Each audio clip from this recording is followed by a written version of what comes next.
Yes, that's right. Watch out, Shimano and SRAM. There's a brand new electronic group set in the world right now. Chinese company L-Twoo had debuted their first ever electronic group set over the weekend, and we'll dig into all the details that we know so far in this video. Definitely an exciting moment in the evolution of electronic group set. We'll also dig in to the news that Wombai is returning to the pro peloton. Not the first time we've seen Wombai in the pro peloton, of course, not so successfully in the past, but we've seen a lot more recently. At Milan-San Remo, with Wout van Aert riding to third place with a single ring, and also Victor Campenaerts using a massive 62-tooth chainring with a classified 2-speed gear hub system. So it's a time ripe for the return of Wombai. We'll dig into that as well. Let's talk electronic group sets first, and L-Twoo, along with Sensor, another Chinese group set manufacturer, have definitely been making waves at the fringes of the cycling world over the last few years with reasonably priced, affordable group sets, but they've all been mechanical so far. But L-Twoo over the weekend debuted their first electronic group set. Will they become a big threat to the dominance of Shimano, SRAM, and to a lesser extent Campag? Well, probably too early to predict that, but by the evidence so far, I think we might see a lot more from L-Twoo over the next few years. This new group set is called eRX and is essentially an electronic version of their existing hydraulic disc brake group set. And looking through the pictures and watching the video on YouTube, it appears to be a Shimano Di2 clone. So like Shimano, it's a semi-wireless setup, in that we have a single internal frame battery or inside a seat post, and that is wired to the front and rear mech. The charge port appears, like on a new 12-speed Di2, to be on the rear mech, so that rear mech is probably the brains of the group set. The shifters are then wireless with coin cell batteries inside, just like on Di2 and eTap as well. So those shifters are wireless and communicate to the rear mech, which operates the whole group set. So very much a Shimano clone so far. The rear mech is made from carbon fibre and aluminium to keep the weight down and weighs a claimed 270 grams. There's a crash mode. The company also offers an app like Shimano and SRAM to set up the group set and to customise it and personalise it and do other stuff like firmware updates as well, check the battery life as well. And the whole group set apparently weighs 1,300 grams.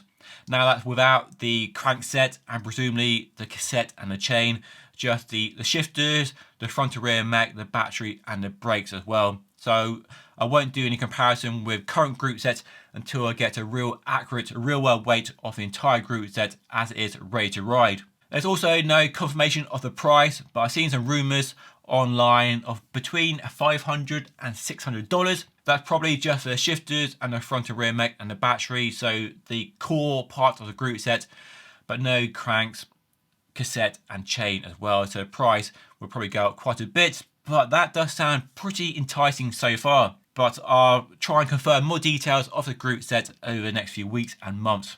It appears then they have just copied Shimano. Now, is that a bad thing? Well, I'm not sure. That depends on your point of view. I'm sure Shimano have an opinion on that as well. And how have they copied Shimano? Surely there's a patent in place to stop them from doing that. Well, I'm not sure there is a patent on Di2 anymore. Now, a patent in the US at least lasts for 20 years from the date it is applied for.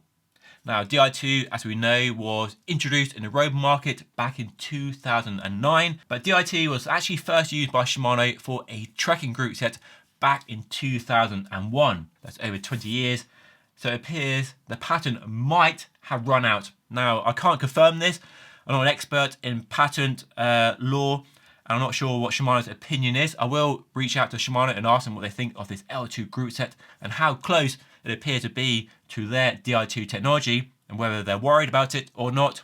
So while Shimano and SRAM are maybe looking over their shoulders at the threat of a Chinese group set manufacturer, in other group set news in the last few weeks, we've seen an attempt to put Wombai back in the pro peloton. So lots to unpack here, lots to talk about, but we'll start with Milan-San Remo. So when I saw on social media that Walt was going to be using a SRAM Wombai setup, I was initially worried because the last time a rider used a Wombai SRAM setup in this very race, it didn't end very well. That was 2019 with John Degan Kolb, who rode a 1x setup and dropped his chain at the top of the final descent and couldn't put the chain back on, and it ruined his race. Not a good advert for 1x at all. So drop chains are a legitimate concern for the pros, and still an issue with 2x, as good as front mech shifting is. And it usually happens on a course like Milan-San Remo, where you have that fast climb like the Poggio, and you are dropping from the big ring to the little ring. That's when you run the risk of a drop chain. And one of the reasons why 1x persists in the pro peloton, and why we probably saw Wout van Aert using it at this race, is to minimise or remove the risk of a drop chain. If you're not switching between the big ring and the little ring on the climb, you're not running a risk of dropping a chain at all. So if you're not going to use a little ring on a course like that, why have it at all? And very much like a time trial bike, remove that little ring, get some of the small aero benefits and weight improvements over a 2x setup, and that risk of a drop chain being potentially removed, and you have possibly the ideal setup. Thankfully for Wout van Aert, his race went more smoothly than John back in 2019, and he finished third.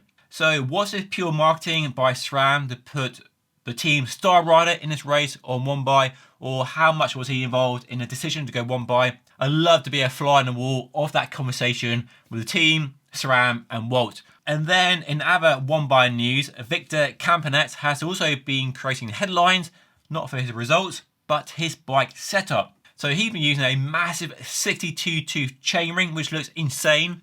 And I bet it definitely freaks out some of his rivals on the start line when he turns up that massive chainring, which is probably no bad thing. But he uses a classified Powershift 2-speed gear hub system to give him an effective 42-tooth chainring to shift down to, using a small shifter lever inside the hoods. Victor does appear to be a bit of a crazy guy, but a really interesting guy, really into his setup, really into details of his tech. He likes massive chain rings, really narrow handlebars. He loves going aero. He's had the hour record, so he clearly pays a lot of attention to his bike and setup, trying to optimize his setup and get as many marginal gains as he can. Now, with a normal 2x setup, you simply couldn't have a massive 62-tooth chainring with a 42-tooth inner. The gap between the small chainring and a big chainring is simply too much for a front mech to accommodate.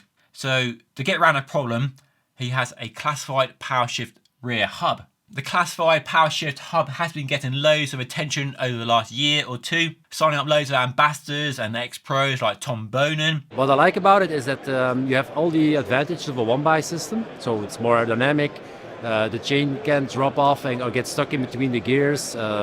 It's just more a lot more smoother. You can shift under a full load, like up to 1000 watts or more, up or down, doesn't matter. It shifts 25 thousandths of a second. So it's actually the first real high-tech stuff on a bicycle since a long time. And more wheel brands are now offering a classified hub setup, like Hunt, Parcours, and many more. So you don't have to use the classified wheels that I reviewed last year. There will now be comments around the efficiency or loss of efficiency and the watts you lose with the Powershift system compared to a normal conventional 2x setup. Now, Victor doesn't strike me as the sort of guy who would be forced by a marketing team to use equipment that he's not happy with. He seems to be a sort of oddball in cycling that really likes to take his own approach to gear and only use what he's totally on board with. I could be wrong, I might be wrong, but it doesn't strike me as the sort of guy who would happily go with a marketing department. When it comes to efficiency, Classified claim, their figures here, that the Powershift is between 99 and 99.5% efficient. So you are losing some watts. But then against that, you are getting some efficiency gains from a big chainring, of course, which is more efficient than a small chainring. And with a single chainring, like Wout van Aert, you can optimize the chain line to be more efficient. So possibly the efficiency gains from the chain line, from that bigger chainring, might offset or match or exceed what you might lose from that classified Powershift hub system. You might remember that I did a first ride on the classified Powershift hub system on a Pearson gravel bike last year. I'll put a link to that down below. Now, it was a gravel bike and not a road bike. I did ride on the road as well as gravel because it had quite slick tyres on it. But in my riding, in my testing, compared to other bikes, 1x and 2x, at the low speeds and the low powers, I was clearly putting out. There was no real detectable efficiency loss. I couldn't really tell I was losing watts compared to a normal 2x or 1x setup in regular riding, kind of just normal riding around the woods and roads where I live. Now, at the pointy end of the pro peloton, at the speeds they're going at, there may well be some sizable efficiency loss, but it doesn't appear to be holding Victor back. And as we mentioned, the bigger chainring and a straighter chain line might offset that. Of course, we have been here before with one bike in the pro peloton, haven't we? You'll be reminding me of Adam Blythe and Aquasport Blue from quite a few years ago, where it didn't go so well. But the one thing to remember about the introduction of one bike now is that the technology, the Groupset technology, has moved on a lot. We now have 12 speed and we have 13 speed. We have a better availability and better selection of cassettes and just more mature technology. We have the classified 2-speed gear hub system. We have clutch mechanism rear mechs that stop the chain bouncing around. So the advantages of one bike can now better be deployed with less of the downside we had in the past, with fewer gear ratios and a technology that probably wasn't where it should have been to make one bike a viable alternative to two bike. Now, I don't really see a future where one bike wipes out two bike in the pro peloton, as disc brakes have done with rim brakes and carbon wheels with aluminium wheels and so on. But I do see a future where one bike becomes more popular at certain races like Milan-San Remo and Paris-Roubaix. I think Paris-Roubaix in 2 or 3 weeks time could be a good test if Victor is racing, not sure if he is, for that setup. A race where you don't really need a small chainring, and one bike could offer benefits of bigger chain rings, better chain line, and that reduced risk of a drop chain. Anyway, lots to talk about, loads to get into. Love to hear your thoughts by leaving a comment down below. And if you want to see a review of that new L-Twoo electronic group set in the future, then a sub to the channel by hitting the button right here would be fantastic. But that's all for today. Thank you so much for watching. I'll see you all again very soon.